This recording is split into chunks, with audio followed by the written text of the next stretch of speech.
It's the Jim and Terry Show coming to you from the Hobbit Hole Studio in Bobcaygeon.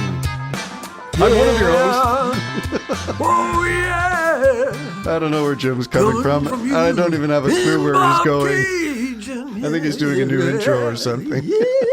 Maybe that's an FM.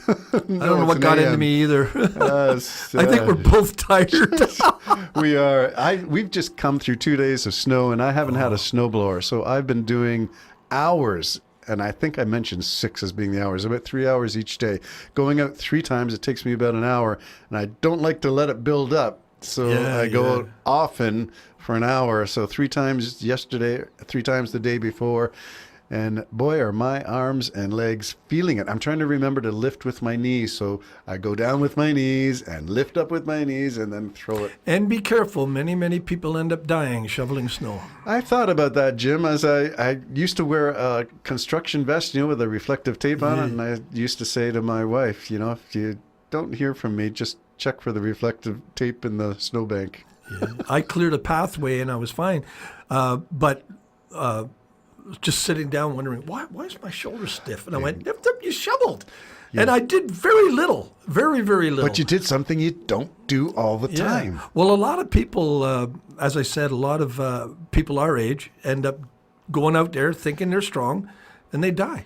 Their heart stops and they die. Believe me, that's on my mind. A lot of heart conditions are congenital. And I've had family members who've had emergency coronary care and should not have survived. One did not. My second oldest brother passed away a year ago. And so that's a reminder to me. One brother survived the same coronary event. So 2 of them, one unsuccessful because he's in a rural area, did not get to emergency on time. Amazing what living in an urban center with expertise does. Yeah, and it is so vitally important. I lost a brother at 41. He was 41.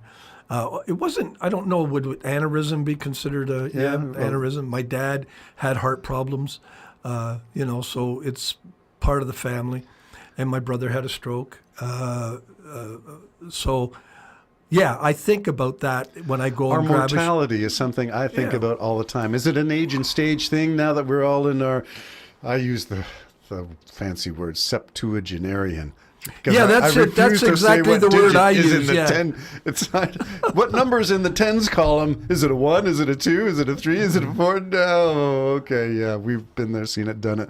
Yeah. So I'm having trouble. I didn't have any trouble with, 30, 40, 50, 60. But when the 7 hit there, that's when I started to say, there ain't much time down the road. Well, part of the problem is, at this age, is this going to be 2 retired guys whining and complaining? Maybe. No, this isn't complaining, but part of the problem at this age is sometimes you don't feel your age. You actually feel, you have moments of feeling you forget the age you are. You're younger. When you were shoveling, which age did you feel? Well, I had no problem doing it. Mind you, I didn't wait for yesterday's heavy snow. This was before that. I shoveled for a friend just to make a pathway. Talk about for no good reason, next day show up and you can't see the path because it just got covered in with this wet stuff. Yeah. But sometimes even at home you forget, I'm actually that age. I'm at that age where people have to be careful they don't slip and fall and break a stupid hip because I'm pretty sure on my feet.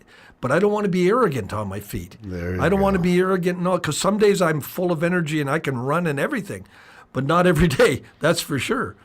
So anyways, I feel very fortunate and blessed, but you still got to be on the ball mentally. This people who died didn't want to die either. No. They just found themselves passed away shoveling snow. That here lies Jim and Terry, passed away shoveling snow? Yeah, he died with other stuff you could shovel. He died with his boots on, but his nose was full of snot. Oh, boy. I don't know if we're whining and complaining too much. Let's do a little chaser to the first podcast of our session, which was the AI theme. And you said you use Siri to correct spelling. Yeah, like when I get tired, the simplest of words, I was confessing to Terry, I was doing some Christmas cards to my grandchildren. to send them out to Calgary. Just a little writing, may God bless you, that kind of thing. Actually, that's a good reminder. Thank you. And I forgot how to spell Mary. Yeah. Actually, the first card I wrote, I spelt it wrong. So I had to recorrect everything. But then eventually I had to say, I don't even trust that. Like, what's the right way to spell Mary? So who did you ask? And not getting it confused with Mary as the name as opposed to Mary. How many R's? How many E's? My mind went mush. So I just say, Siri, spell Merry Christmas. So Siri has replaced a dictionary. Really, because it's way quicker. You don't have to look it up. Did you use a dictionary? I used to have to. Yeah, well, we used to have knowing me, I'm better now than before. But if I start thinking about it, that's when I doubt everything I'm writing, absolutely everything. You've got what I would call the teacher syndrome, where I get marking so many spelling errors in student papers, I start to wonder how it's really spelled. Yeah, that type, that kind of. Yeah. You can relate in a different, level. Well, it's exactly the same thing. But the same thing. Maybe I better look that up. Yeah. Or you see it printed, and classic for me is the British versus American spelling. Oh, that. And I don't even know where we are in Canada anymore.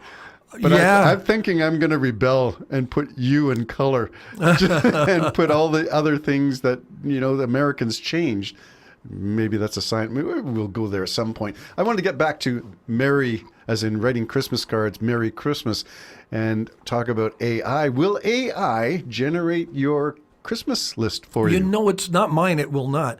Number one, I don't have a list. So anybody not getting a Christmas card, I haven't sent them. That's not because they were naughty. No, I haven't sent them for years. AI did not log that. It's just, even my closest friends, I don't send a Christmas card to.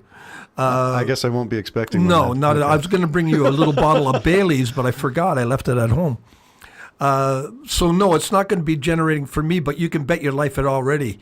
It's generating a little poem or something. Her name is Sally. Could you wish her a Merry Christmas? And within, 30 seconds, AI would have, maybe a question. How long would you like this? This reminds me of the Bill Murray Christmas movie, where he played this rich CEO of media. Wasn't that one. Scrooged? Yes, Scrooged. And his Christmas list, to his family members, give him a towel. Yeah. And I thought, this is just like it. So somebody would generate that. So for a wealthy person, they have a personal secretary, a personal assistant who does all the Christmas list, the person is disengaged from the entire process. Will AI replace? Yes. So we are doomed. Yes. Our Christmas shopping, window shopping. Yeah. Either that or we all just decide we're not doing it. So Amazon has based a Christmas shopping list on whatever we already purchased and said, well, your brother would like this, or you would like this, or... Well, was it the Minority Report with Tom Cruise? Yes. Where he would walk and everywhere there was all of a sudden a screen would appear and say, you would really like the belts in here, and you would really like, because they already know what we're looking for. Yes. I mean, if you're looking for something online, you're going to get those ads coming in. So, they're watching, everything's looking, and then when we actually hand everything over to AI, you can bet your sweet Bippy, oh, Jim, your brother Bobby would just love this. By the way, he really didn't like that bottle of whatever last year. And that's because the phone is listening. So when he got the bottle of whatever and the phone was on, the phone heard, why'd my brother give me this stuff? Gives me this the same freaking thing every year. I picked that up and send a note to Jim. Jim, remember that your brother did not appreciate that last year. How would he know?